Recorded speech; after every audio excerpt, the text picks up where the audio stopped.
तर cooking corner या चॅनलमध्ये सर्वांचं खूप खूप स्वागत आहे. आज आपण बनवणार आहोत आवळ्याच्या शेंगांची सुकी भाजी, अगदी गावरान पद्धतीने. कुणाला हे शेंगा खायला आवडत नसतील तो सुद्धा खाईल. तर अशा प्रकारे एकदा भाजी नक्की बनवू नका. तर त्यासाठी सर्वप्रथम आवळ्याच्या शेंगा आपल्याला स्वच्छ करून घ्यायच्या आहेत. त्या शेंगांचं देठ आणि शेंडा मोडून त्या अशा प्रकारे धागे काढून घ्यायचे आहेत आणि व्यवस्थित ह्याच्या हाताने बारीक बारीक तुकडे करून घ्यायचे आहेत. तर अशा प्रकारे सर्व शेंगा व्यवस्थित साफ करून घ्यायच्या.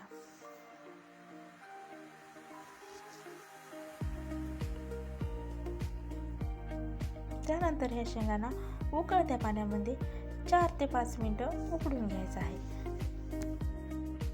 तर प्रत्येक ठिकाणी पदार्थ बनवण्याची पद्धत, पदार्थाची चव आणि पदार्थाचं नाव सुद्धा बदलते. तशाच प्रकारे या शेंगांचं पण आहे. या शेंगांची वेगवेगळ्या ठिकाणी वेगवेगळी अशी नावं आहेत आणि यांना वेगवेगळ्या पद्धतीने बनवलं जातं. तर आमच्या गावाकडे अशाच पद्धतीने बनवलं जातं. आधी उकळलं जातं आणि नंतर ह्यांना फोडणी दिली जाते. तर इथं आपल्या शेंगा उकडून घेऊन झाल्या आहेत. तर आता आपण करणार आहोत फोडणीची तयारी. त्यासाठी गरम तेलामध्ये मी टाकलं आहे जिरं आणि जिरं चांगलं तडतडलं की त्यामध्ये घालायचा एक बारीक चिरलेला कांदा. तर कांद्यालाही छान असं गोल्डन होईपर्यंत परतायचं. छान असा कलर चेंज झाला पाहिजे तोपर्यंत कांद्याला तेलामध्ये छान असं परतून घ्यायचं. आणि त्यानंतर त्यामध्ये घालायची आहे आपल्याला थोडीशी लसणाची पेस्ट. तर त्यामुळे सुद्धा खूप छान टेस्ट येते. आणि त्यानंतर ह्यालासुद्धा व्यवस्थित परतून घ्यायचं. थोडासा ह्याचा कलर चेंज होईपर्यंत छान असं तेलामध्ये परतायचं आहे.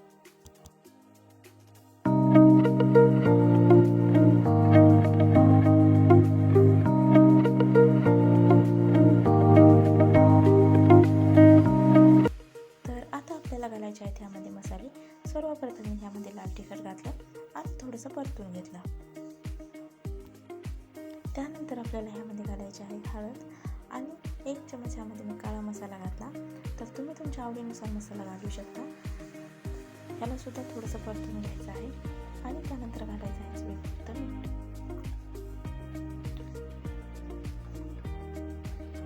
तर आता घालायच्या आहेत आपल्या शेंगा आणि छान असं ह्या शेंगा आपल्याला परतून घ्यायच्या आहेत. म्हणजे सर्व ह्यांना एक फोडणी लागली पाहिजे व्यवस्थित.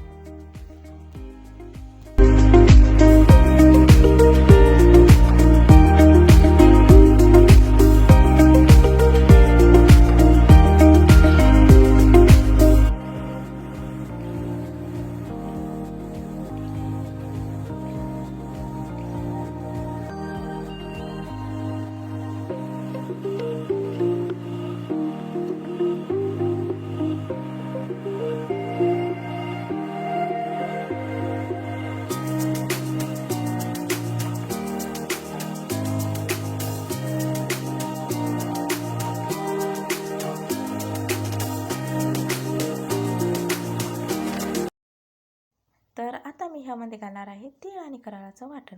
तर ह्याने सुद्धा भाजीला खूप छान टेस्ट येते.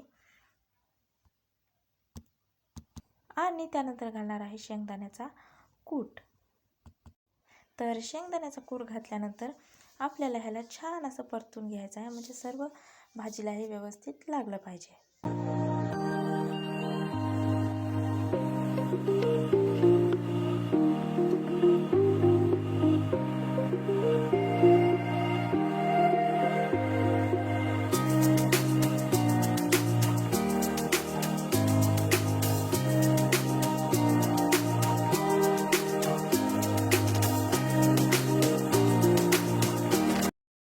तर आता मी ह्यामध्ये घातलेले आहे टमाटर. तर तुमच्या आवडीनुसार तुम्ही ह्यामध्ये टमाटर घालू शकता किंवा स्किपही करू शकता. तर आता आपल्या भाजीला झाकून आपल्याला एक वाफ काढून घ्यायची आहे. तर ही भाजी ऑलरेडी आपण उकडून घेतल्यामुळे हिला काही जास्त शिजवायचं नाही. अगदी 1च मिनिट हिला आपल्याला वाफ काढून घ्यायची आहे. तर तयार आहे इथं आपली भाजी. तर अशा प्रकारे ही भाजी तुम्ही नक्की ट्राय करून बघा. खूप छान लागते चवीला. तर ज्याला आवडत नाही तो सुद्धा ही भाजी आवडीने नक्की खाईल. तर व्हिडिओ कसा वाटला हे कमेंटमध्ये नक्की सांगा आणि लाईक, शेअर, सबस्क्राईब करायला विसरू नका.